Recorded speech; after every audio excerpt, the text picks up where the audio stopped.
I want to talk about the philosophy of reality today and how it applies to you personally.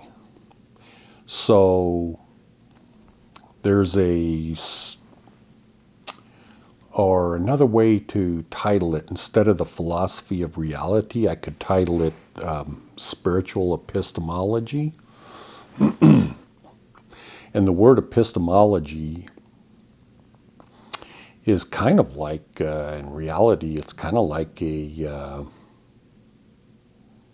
Indian word, like, for instance, you've got Sanskrit that has deep meaning, and long drawn out explanations trying to interpret the meaning of Sanskrit words. So epistemology would be something similar to that, because you can look up the word epistemology and you're going to find pages and pages and pages of different interpretations from philosophers for the last couple hundred years, giving their own definition of that particular word. So there's a lot of deep meaning in the word spiritual epistemology. So to me, and what I'd like to express to you, is that is your own personal experiential truth. Now, it applies to you in that there's a contrasting difference. For instance, when you read something spiritually and you interpret what the meaning of what you're reading, you don't have any experiential knowledge, firsthand experiential knowledge. For instance, there's a lot of times I get comments on my YouTube videos, for instance, and a lot of times there are people that will say, well, that's not entirely true. In fact, it's not true at all, because according to the Vedas, and they'll go on blah, blah, blah, and this is what Brahma meant, or this is what Shiva meant, or whatever. And it's like, how do you know?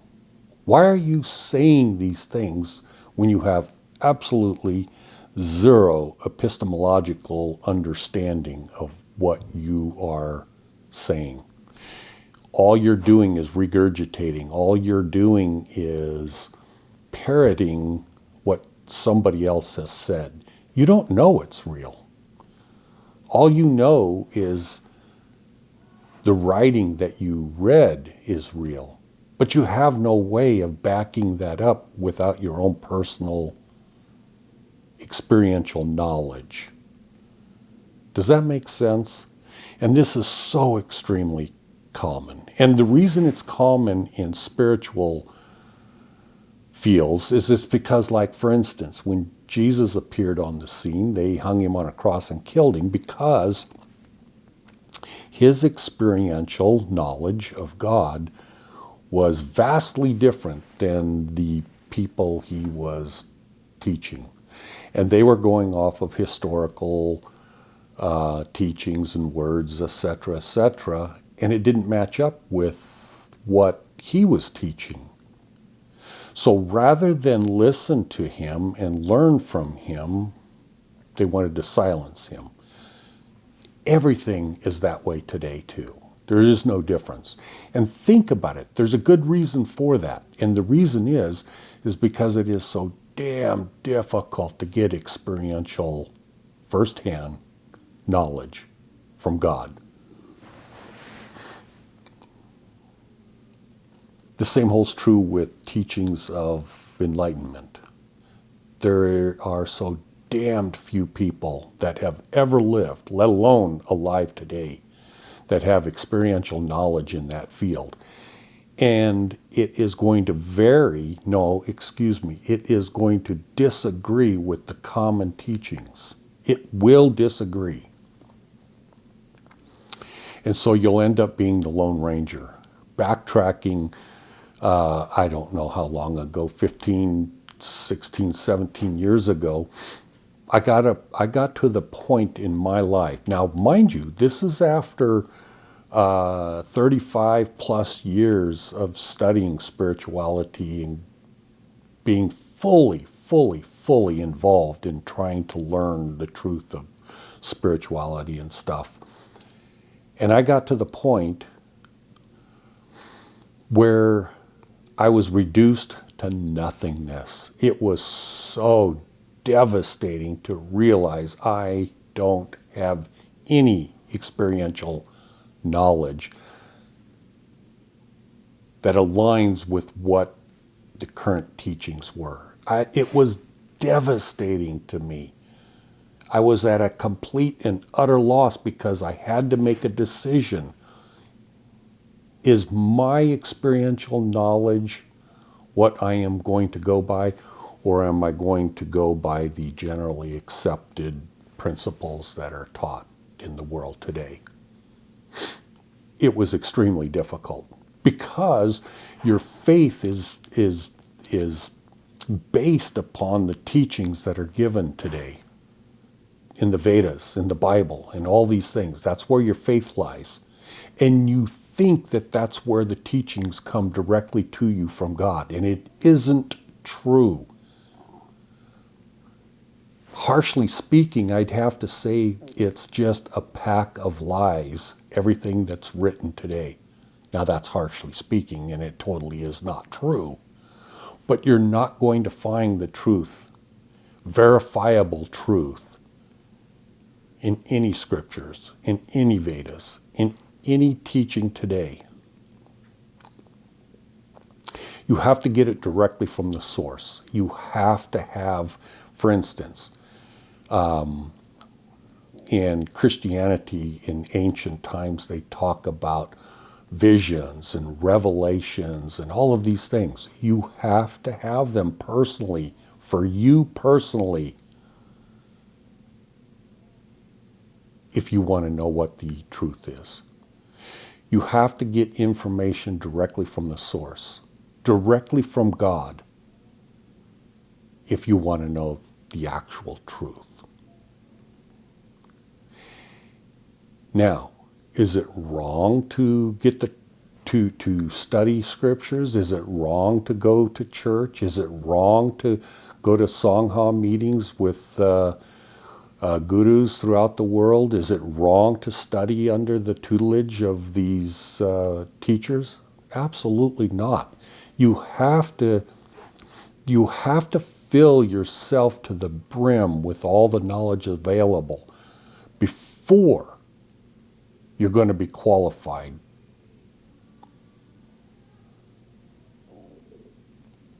Is that the right word? Qualified? Nah, probably not. You're going to have to be filled to the brim with all the existing knowledge. Shall I say before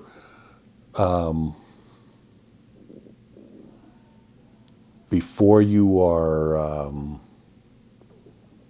well, how about before God looks down upon you, so to say, and go, wow, this person has struggled and has really gone overboard to try to get closer to me. I'm pretending I'm God.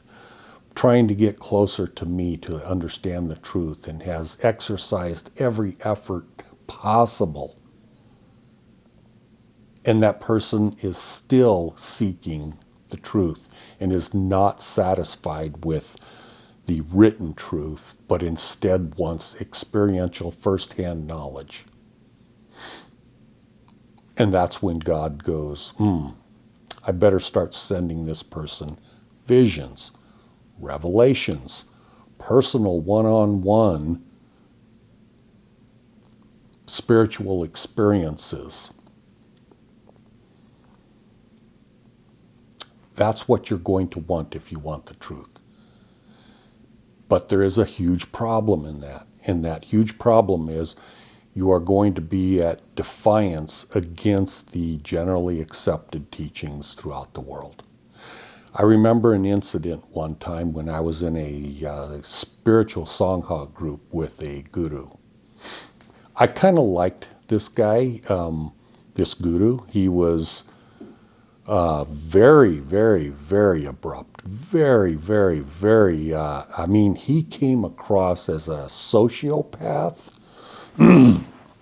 seemingly mean-spirited a lot of times, hateful many times. Man, I could go on and on and on about the negatives of this guy. His name was Jim. He was a guru. And I met with him for several years in Sangha group.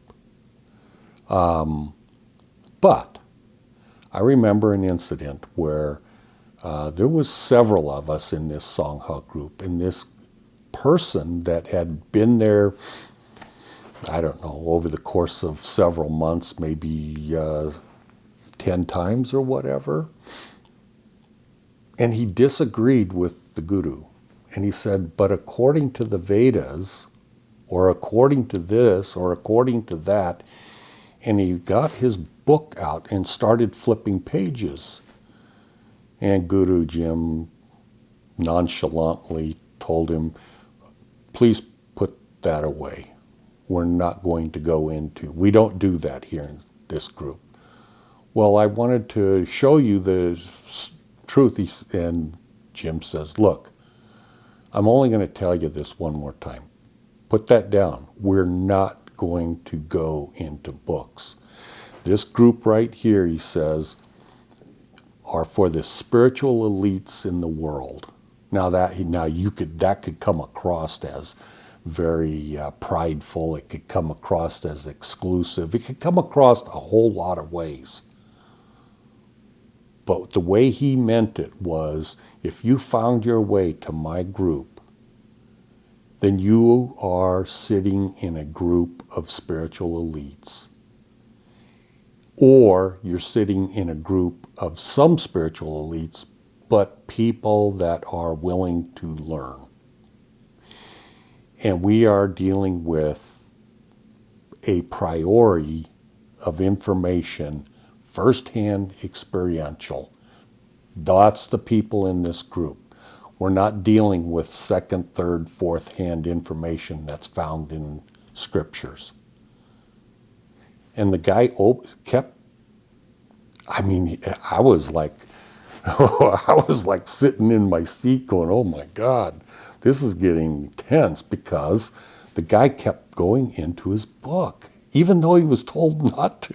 No, I'll find you this. And finally, Jim tells him, take your book and get the hell out of here. And don't you ever come back. And the guy looked up at him and goes, what? Get the hell out of here. Now, leave. And everybody's sitting there going, ooh, this is really weird. And the guy goes, are you serious? Yes, get the hell out of here.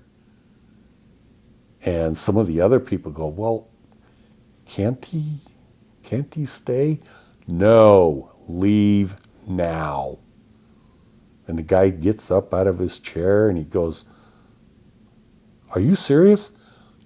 Don't you ever come back here. Get the hell out of here now. Go. And he took his book and he walked out of the room, and I never saw him again. And it was like, wow.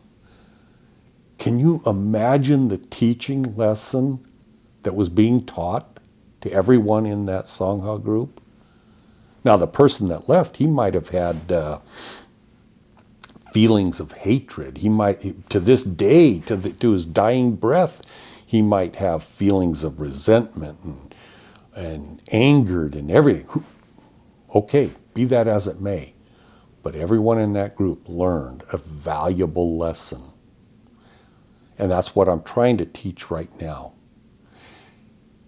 It's very good to to learn everything you can in the Vedas. It's very good to learn everything you can in spiritual groups and etc., etc. But at some point, you need to stand on your own 2 feet. And what do I mean by that? You have to have personal, experiential knowledge of what you are talking about. For instance, if you say to me, I disagree with what you're saying, I disagree based upon blah, blah, blah, blah, blah. These books or those books. I'm going to tell you the same thing. How the hell do you know what you're talking about? Well, according to these books, I don't give a damn about books. I don't give a damn about your Bibles. I don't give a damn about your Vedas or anything else. I'm talking to you and teaching you from personal experiential knowledge. And when I start reading Vedas or whatever, I look at it. Here's an example. I studied the, oh my gosh, what was it? The Buddha teaching, the last teaching he had. What was it? The Lotus Sutra, okay? If any of you have looked in the Lotus Sutra, you'll find that it is so convoluted, it is just freaking unbelievable. And so I went through the entire thing from front to back and studied it. Now, when I say studied it, no, I take that back. I don't sit there and study. I just breeze through it. And I depend on God to tap into my brain, my mind, my awareness, and to give me the truth of what's in that particular book. I don't care what everybody else has taught. None of that makes any difference. The only difference that makes to me is what God is telling me as I am reading it. And so I get done with it, and I even highlight the only real scriptural value in that entire damn book. And I go, wow, this is awesome. Now, I don't know of another person on the planet that has ever gained the knowledge from the Lotus Sutra that I have. But that's the difference between me and everybody that teaches. I go by experiential knowledge. Everything that I teach you is first-hand knowledge from me. Now, it's second-hand knowledge to you. You need to verify it directly from the source as I have. Will you ever get there in this lifetime? Who knows? It doesn't matter. You have multiple lifetimes ahead of you, and maybe it will be first-hand knowledge for you in this life at one point. And that's great. But that's what you have to seek after eventually. When I say eventually, you have a hell of a lot of knowledge to place in your heart and soul and in your awareness prior to evaluating it against first-hand experiential knowledge. Now, you might start getting visions and revelations way before you get to that point, but then it will all culminate, and then at some point you'll be able to understand what the truth really is, and then you'll have a grip on what reality truly is. Prior to that point, you're lost. You really are lost. And everybody's lost. That's okay. That's what I call spiritual epistemology. I'm looking at my iPad right here, but that's why I look down. I have a couple notes. It's not much. I mean, it's really basic. You see that? It's really, really basic. And that's why I don't teach by just, it's all experiential. It's like, seriously, let's say you're going to teach something about the strength of your grip in your hand. Do you have to go look at a book and notes and everything to go, well, my hand and my little finger has so much strength? No, you don't need to study that crap. You know what the strength is in your hand. You know if you hurt it and it doesn't function correctly. You don't need notes. And I'm the same way. Everything I teach, I just need notes to keep me on track what I already know. Ontology is another deep meaning word. And in Indian philosophy, they break it down. Because I looked at that and I go, well, ontology is broken down meaning what is existing. And according to me, nothing is existing physically. It's all an illusion. But in Indian philosophy, they break it down, and forgive me if my pronunciations are wrong, because you know what? My knowledge is experiential, not learned so much from books. So my pronunciation could be off. Tamas, which is one of the ganas of darkness, destruction, death. That is a ontological reality that we deal with. The other one is Rajas, I think it is, Raja, which is interpreted as energy, passion, birth, meaning it comes from nothing. And Sattva, or Sattva, I guess that's how it's pronounced, which is goodness, purity, and light. Those things are a priority. Priority. P-I-O-R-I, I think it is, which is a foundational reality that is eternally existing. This is eternally existing within God. Let's put it that way. And that is eternally existing in this reality and in all realities.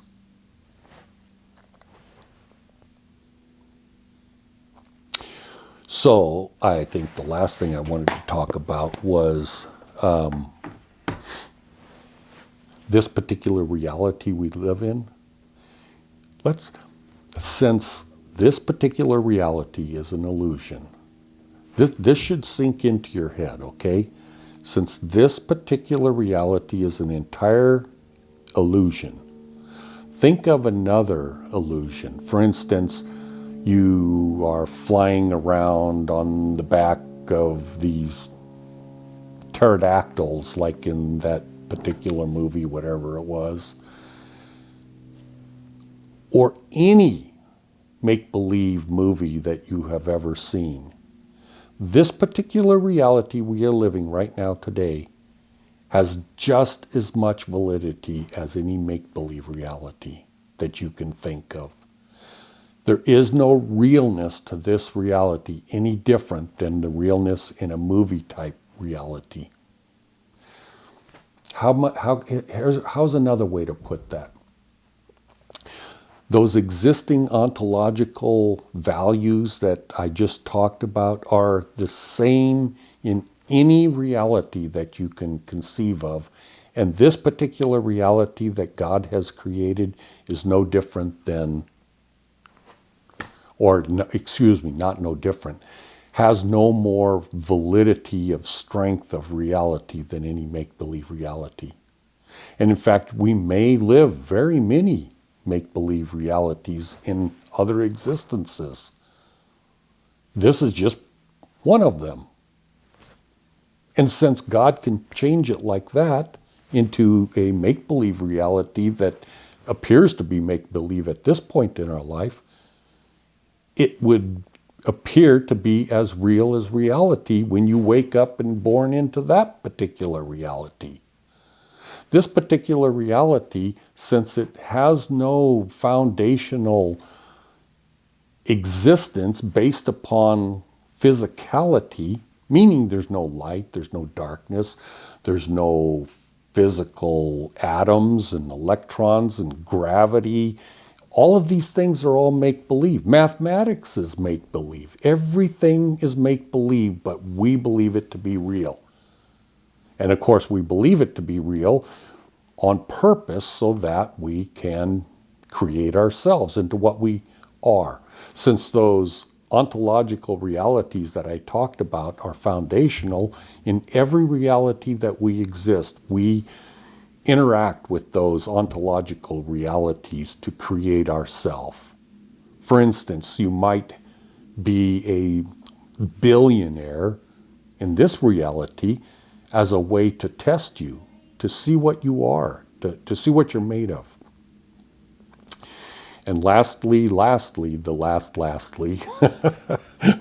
wanted to say, I was watching somebody teaching about forgiveness. That's what it was, okay? And they said, well, you don't have to forgive. That's just a dumb thing. And they talked about how, golly, there was there's a so-called enlightened guru that teaches over in Europe. He's a short guy. What is his name? God, I can't think of his name right now. Anyways, and this other guy was saying you don't need to forgive yourself or anyone else, and he was basing it on this Eckhart Tolle, that's the name, taught that you don't have to forgive. Not only do you not have to, it's stupid. Well, that's a misunderstanding of reality, and furthermore, it's a lie. It isn't true. But neither one of them have any foundation based upon the truth. They have no experiential knowledge that you don't have to forgive. They don't have that. So they're teaching bullshit. It isn't true. Now, am I saying you need to forgive people and you need to forgive yourself and you need forgiveness? Absolutely you do. And how do you get forgiveness? Well, through the teachings of Christ, the atonement of Jesus. Now, does that sound childish coming from me that, oh, wow, you have to humble yourself and ask for forgiveness? Well, you can think that if you want, but I'm telling you it is the absolute truth. I have experiential, first-hand knowledge that that is a truism. Now, are you going to learn that in this life experientially? I don't know, probably not.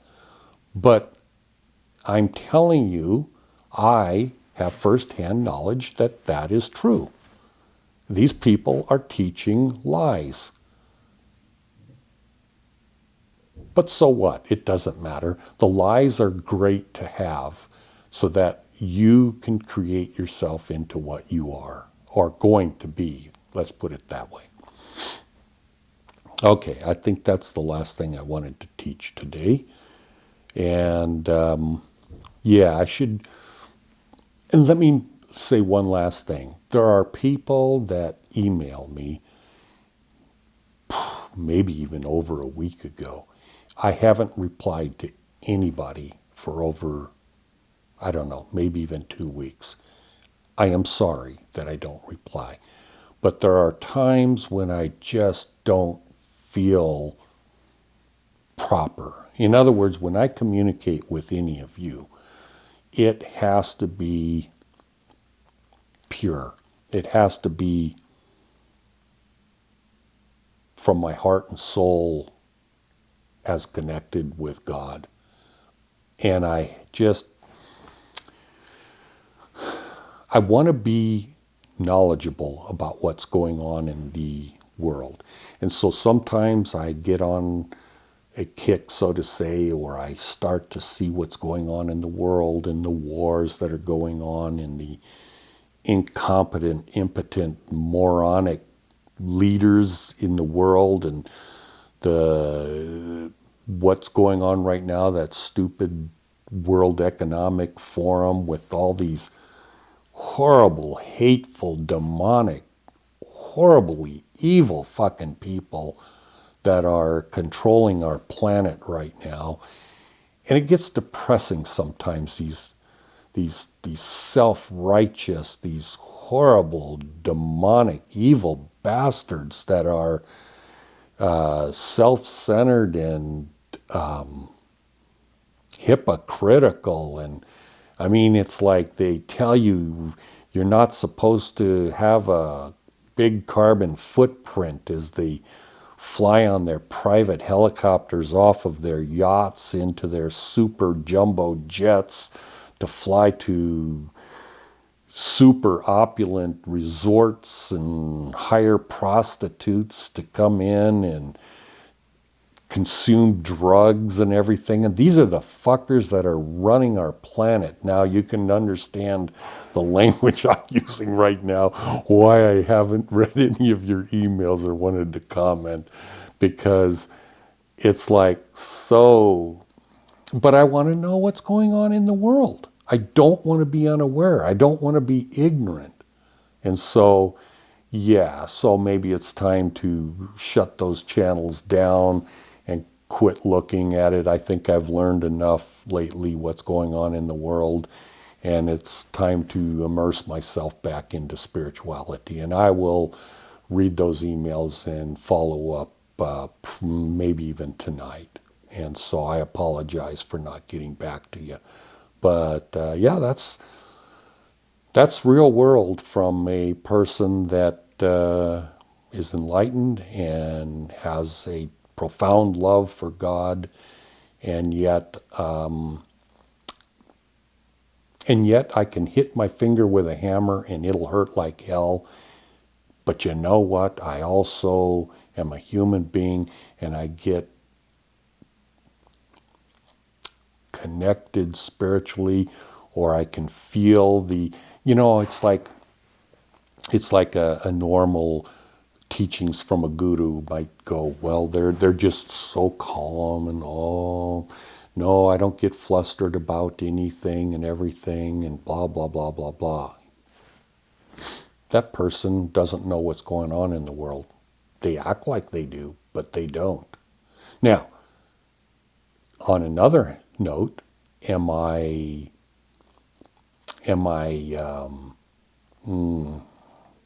engulfed in this emotional feeling with despair or anything? Absolutely not. I know the end. I've experienced the end of the world. So I already know what the end is. But nevertheless, just like hitting my finger with a hammer, I can know what the end is, but it still hurts. So making myself aware of what's going on in the world, yeah, it is somewhat emotional to see the disgusting nature of how these horrible people manage or mismanage the world. Anyways, thank you very much for listening. Again, I love you, and I really hope the best for you. The point in my teaching you this is to hope that you will pray to God, that you will seek guidance and direction from God, that you will ask forgiveness of your transgressions, your sins. You know what sins are. You don't need to be told. And if you're wrong, so what? Have a humble heart. Ask God for forgiveness and to try to be better tomorrow than you are today. And if you're no better tomorrow, who cares? It doesn't matter. Keep trying to do your best. That's all I'm saying. And I'm hoping to teach you to establish that loving link to God so that you can gain firsthand experiential knowledge so that you will know what the truth is. Thank you very much for watching. I love you, and I hope you have a good year ahead of you. Bye.